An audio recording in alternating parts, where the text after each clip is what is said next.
On today's episode, we're going to talk about how to find the best SBA lenders for your startup project. And I'm going to say it really depends. It's really not about a geographic location, such as my local bank. It really comes down to understanding the project and then finding a lender based on the specifics of your project. Because all these lenders have different boxes and loan criteria that they look at, even though they all rely on the SBA SOP, they all overlay and use prudent lending based on their bank's underwriting and guidelines. So when you're looking at identifying the right lender for your SBA project, it really starts with, is it a franchise startup? Is it just a regular startup with no franchise behind it? That's like equation one, right? If it's a franchise, they're a little bit easier to finance. Really, that's a component of how many units they have. If it's a major franchise startup and they've got a lot of units, it's really just a component of checking with the different lenders if they fund that franchise. Now, the difference is there. Some banks will lend up to 90% on smaller franchise startups. So up to about 350. I have one particular bank I work with, they'll go 90% loan to cost, potentially, on any franchise startup. They have to approve the FDD, which is the franchise disclosure document, but they've done thousands of these loans, so they've seen most of the brands. Now there's some new and emerging franchise concepts, so that's why getting the FDD over to them for review and approval is important. We used to have the approved directory via the SBA. They had a directory online, and they had like an approved list of franchises. Now, it didn't mean they're approved, meaning they're vetted as a good business to buy, but it was vetted that it was approved on the directory, so most banks would go off that directory to make lending decisions. Meet Bo Eckstein, the driving force behind Business Ownership Coach, unlocking the path to business ownership. Visit www.businessownershipcoach.com. Thrive with Business Ownership Coach. So you don't necessarily need to go to a local bank, because a local bank does not mean they specialize in SBA financing. So like what I do is I work as an advisor. I help clients that are looking for SBA finance. I help them identify the right bank or credit union or non-bank SBA lender. I don't charge a fee because the banks pay me a referral fee. These banks typically have BDOs, which are business development officers. And I have relationships with numerous top BDOs throughout the nation. Most of these banks are what we call PLPs, preferred lenders. So they underwrite these SBA 7A loans in-house. And there's only, with the SBA 7A, there's only one underwriting process. And if they're PLP, they're doing it in-house. If they're non-delegated, that means they're shipping the file off to the SBA for underwriting. So that being said, the majority of SBA lenders that are PLP they have a national footprint. Now, some lenders that are PLP still use a regional footprint or like Western. They'll do California, Nevada, Arizona. Those are usually the credit unions that they have certain footprints that they'll lend in. But most of the lenders I work with are PLP, and they have a nationwide footprint. So it's not really a localized business. Now, when we're talking about regional banks and credit unions for just a commercial real estate component with no SBA, just regular looking for debt to finance a building or a multifamily project, you're going to want to look at a local or regional bank most of the time for the smaller transactions, sub $3 million. But for SBA, it's not a component of looking and going to your local bank. Oftentimes I find that people do that and then they're getting a more conservative term sheet, meaning like the guidelines could lend up to 90%, but they might get a term sheet that the bank's only willing to do 70 or 75% of total project cost. So when you look and you do a search and you say, well, who are the top SBA lenders, right? I mean, they're generally, you can see by volume and by unit, by loan size. And that's a good indication of generally who's doing the most SBA loans. But it doesn't mean they're the best lender for the particular use case of what you're looking to do. Like I said, you can go and do a franchise startup with one bank and they'll do 90% of total project costs. Another bank could do 80%. Another bank could do 75%. So knowing where to take the deal based on what your situations are. Most 7A loans are based on Wall Street Journal Prime plus a margin. The majority of them are based on Prime plus a margin. The differences are what is the margin, and then do they offer a fixed rate option? Most banks don't offer a fixed rate option. So really, on how to find the best lender, I would say work with an advisor like myself. We're not going to charge you on 99% of the deals. I don't charge a fee. There's one or two banks that don't pay a referral fee for smaller SBA deals, so we do charge a packaging fee for that. But other than that, our services are free to you, and we're going to help you navigate. We know which banks have certain appetites. For example, this coming Monday, we're closing on a laundromat startup. I talked to 5 banks with initial conversations.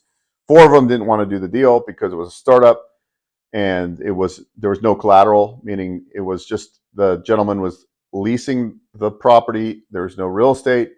The gentleman didn't own any real estate, and he had good credit and fit the characteristics of a good borrower, but had no collateral, didn't own a primary residence. And it was a non-franchise laundromat startup. Hi guys, Bo Eckstein here, and I want to talk about business ownership launch and why you should consider attending this workshop happening May 11th.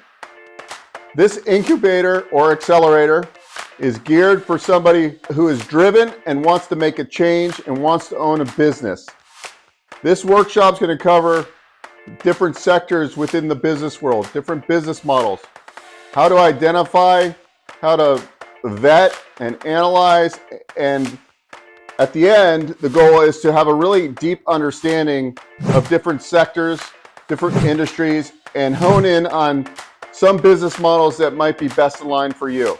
Not only that, we're also going to cover how to fund this business, whether it's SBA financing, whether you can use a retirement account, maybe look at if you have equity in rental properties, maybe you have family and friends who want to be investor partners with you. There's many options. Utilizing SBA financing in conjunction with your down payment, you can get into some of these businesses with relatively low equity or low out-of-pocket down payment. And really, the goal is to have you in a business within the next 60 to 120 days following the workshop. So if you're serious about buying a business and creating your own legacy, this is the event for you to come to. It's interactive, it's over Zoom, it's not a webinar, it's actually a meeting. So there's gonna be 20 to 25 people on. We're gonna be talking, doing drills, interacting. We're gonna have some guest speakers in this workshop that are gonna talk about their franchise models. They're gonna talk to you about best practices. They're gonna talk to you about how to do your due diligence on these business models. They're gonna talk about how to fund these business models. This and so much more. I know if you attend the event, you're gonna have a much better clarity coming out of the workshop to figure out what are the next steps to take action. And for many of you that come to the event, within 120 days, we will have identified the right business for you, and you'll be taking steps to open this business. Whether it's a brick and mortar location, some sort of home-based business with very low employee count, that's what Business Ownership Launch is all about. So anyways, subscribe, and I will see you on the inside. I look forward to meeting with you. If you have questions beforehand, you can always book a call with me. I'm happy to discuss financing and the business finding process in general. So have a great day, and I'll see you soon.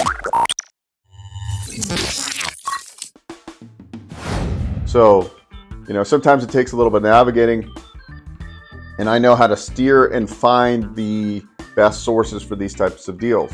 Now, it doesn't mean the first bank I take it to that we're going to have success. Sometimes it takes a little bit of elbow grease to get us to the finish line. At the end of the day, we're doing a little over $1 million loan. We're funding 85% of total project costs on a startup, non-franchise, and the borrower did not have additional collateral. So that is phenomenal, and that's the beauty of SBA financing. Now, I don't think I would have probably gotten 90% loan to cost in this deal, but 85 is pretty aggressive for this big of a loan, and it being a laundromat and being a startup and non-franchise. So navigating the SBA process, you can do Google searches all you want. And what I can tell you is if you want to streamline the process, whether you find a person, could be me, could be another advisor you're referred to, but find somebody that really understands the SBA process, knows the lenders, knows the appetites that are out there, and you're going to have the best success that way. So it's going to be a streamlined process. You're going to get good advice as well, because we do have alternative funding options if, for example, it didn't fit in the SBA eligibility. Let's say it was in California and one of the majority sponsor that was looking for the loan was not a permanent resident or a U.S. citizen. They're not going to qualify for SBA as far as eligibility. So the state of California has a state guarantee program, which could be a possible fit. We also have, for SBA financing, we have a product that is a non-SBA. It's very similar, but instead of having to occupy the property at 51% of or more of the space, this program calls for at least 40% occupied, and it will do up to 95% of total project costs as opposed to 90%. Now, we'll take it a step further. If you're looking to be extremely aggressive on your financing, I mean, you're looking like to get 90% loan to cost on a business acquisition. Now you got to come in with 10%, right? That's the guidelines. But what happens if you can get the seller to carry back on full standby and carry back 7.5%? So you're only coming in with 2.5% of the total project cost. Not all banks will do that. Some banks say we need to see at least 5%. Some banks might say, no, we still need to see 10% equity in the deal. Some banks, in theory, would be okay with the 10% on full standby by the seller, and you come in with no money. Additionally, if you're doing expansions, some banks are more aggressive on expansion. If there's commercial real estate involved on expansion, they'll do up to 100% of the total project cost. So there's a lot of variables. By looking up and seeing who the biggest lenders are, that's a good kind of benchmark, but it's not going to get you to the finish line. And knowing where to bring the deal is the most important part, because you can take it to one. So for example, you could take it to one bank, and on a non-franchise startup, they're going to only do 70% loan to cost. That same deal can get done at 90% loan to cost somewhere else potentially. So the moral of the story is work with an advisor. You can go to bookwithbo.com. I'll help you navigate the process, walk you through the deal, give you my feedback on how to structure the deal to make it the most appealing to get approval, and go from there. And some people aren't quite ready. Some people need to bring in a partner, and I can help give you a little guidance on what would work, what wouldn't work, how to structure it, because I know it is confusing. But I just got spurred to make this video because I saw another video somebody else put out, and they were talking about how to find the lender and doing a search based on the volume a lender does in SBA, which is, in my opinion, not the way to go, because you might be getting advice like maybe you took it to a bank because they do a lot of volume, but they'll only do 70% loan to cost on a startup non-franchise, and you really wanted 90. So why would you waste your time doing that? So understanding the nuances within SBA guidelines, within the banks and non-banks and credit unions is the key.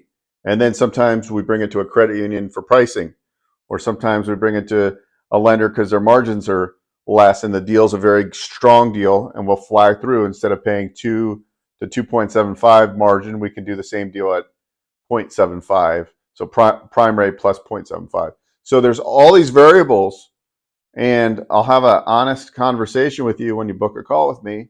We can just figure out, does it make sense or not? Also, you can refinance potentially SBA 7As into new 7As.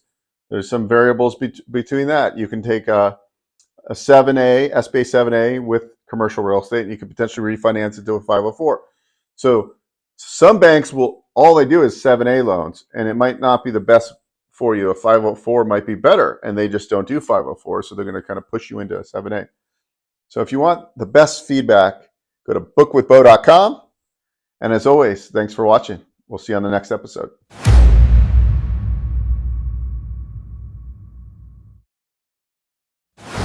Hey guys, Bo Eckstein here. If you enjoyed what you saw, please subscribe to this channel. We talk all things financing. I've been in the lending industry for over 20 years, and I'm happy to answer your questions and provide great content.